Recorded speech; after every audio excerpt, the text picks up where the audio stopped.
नमस्कार, आप देख रहे हैं नवभारत टाइम्स और मैं हूं आपके साथ कृतिका चावला।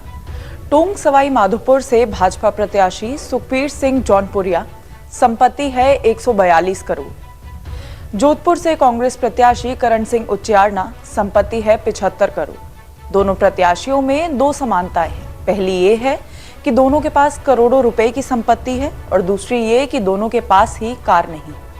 चुनाव के लिए दाखिल किए गए नामांकन पत्र में ये खुलासा हुआ है। ये दोनों ही नहीं, टोंक सवाई माधोपुर से कांग्रेस प्रत्याशी हरीश मीणा, पूर्व मुख्यमंत्री अशोक गहलोत के बेटे, और जालौर से कांग्रेस उम्मीदवार वैभव गहलोत, बाड़मेर से निर्दलीय कैंडिडेट रविंद्र सिंह भाटी सहित कई बड़े नाम हैं जिनके पास ऑन रिकॉर्ड अपना कोई वाहन नहीं है।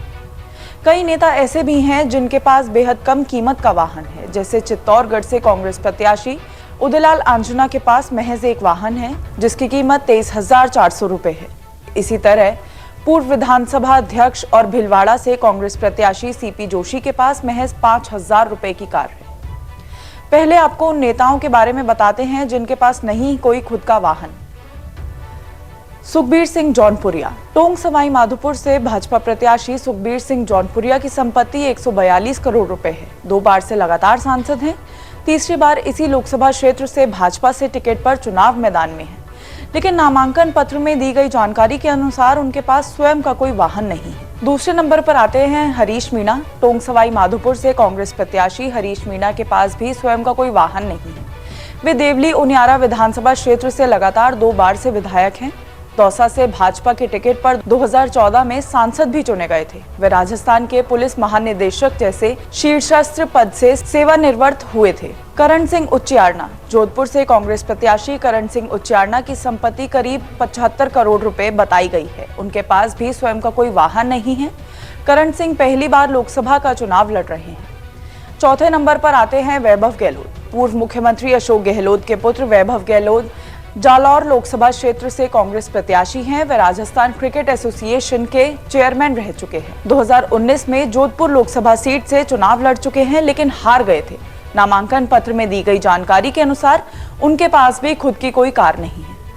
कैलाश चौधरी। बाड़मेर से सांसद कैलाश चौधरी केंद्रीय कृषि राज्य मंत्री भी हैं। वे इस बार भी भाजपा के प्रत्याशी हैं, लेकिन उनके पास भी खुद का कोई वाहन नहीं है।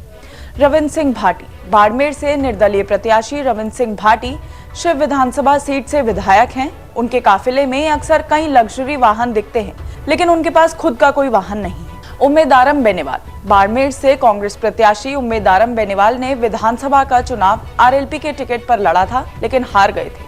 अब वे कांग्रेस में शामिल हो चुके हैं और कांग्रेस प्रत्याशी के रूप में चुनावी मैदान में है। उनके पास कोई कार या लग्जरी वाहन नहीं, बल्कि 2 ट्रैक्टर हैं। ज्योति मिर्धा।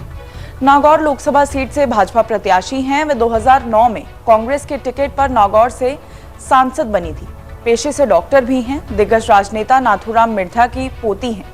कांग्रेस के टिकट पर 2014 और 2019 को लोकसभा चुनाव भी लड़ा था, लेकिन हार गई थी। वे हाल ही में भाजपा में शामिल हुई थी। एक्सपर्ट्स का कहना है कि राजनेता आमतौर पर किसी वाहन की जिम्मेदारी खुद पर नहीं लेना चाहते हैं। वाहन खरीदते हैं तो दुर्घटना होने पर केस, प्रदूषण सर्टिफिकेट, फिटनेस सर्टिफिकेट, बीमा, चालान आदि से जुड़े कानूनी झंझटों का भी सामना करना पड़ता है। चुनाव आचार संहिता के दौरान विभिन्न जिलों और राज्यों की सीमाओं पर विशेष जांच टीम भी तैनात रहती है। ऐसे में विभिन्न वाहनों की तलाश भी ली जाती है। एक रिपोर्ट के अनुसार आजकल वाहन से जुड़े नियम सरकार ने बहुत सख्त कर दिए हैं। वाहन अगर किसी तरह के ट्रैफिक रूल्स का उल्लंघन करता है, कोई दुर्घटना होती है या चोरी या किसी अपराध में वाहन की लिप्तता होती है, तो कानून उस वाहन के मालिक पर कार्यवाही करता है। राजनेताओं का कामकाज ऐसा है कि उनके खिलाफ कोई भी छोटी बड़ी बात बड़ी बन सकती है। ऐसे में वे वाहन से जुड़ी किसी जिम्मेदारी को लेने से बचते हैं।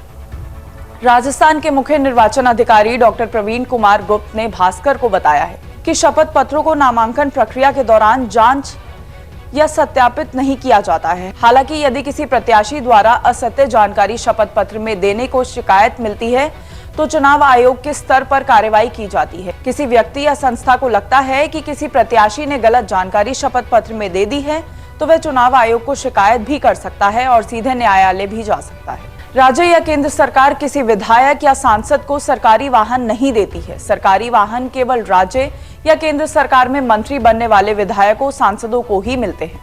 मंत्रियों के अलावा स्पीकर और नेता प्रतिपक्ष को भी सरकार की तरफ से सरकारी वाहन मिलते हैं। सरकार अपने विवेक से सभापति, सचेतक, मुख्य सचेतक आदि को भी सरकारी वाहन दे सकती है। हालांकि चुनाव आयोग संहिता के दौरान मंत्रियों को सरकारी वाहनों का उपयोग करने पर रोक रहती है। इस दौरान प्रधानमंत्री और मुख्यमंत्री सरकारी वाहन व विमानों का उपयोग कर सकते हैं। ऐसे ही देश विदेश की बड़ी खबरों के लिए देखते रहिए नवभारत टाइम।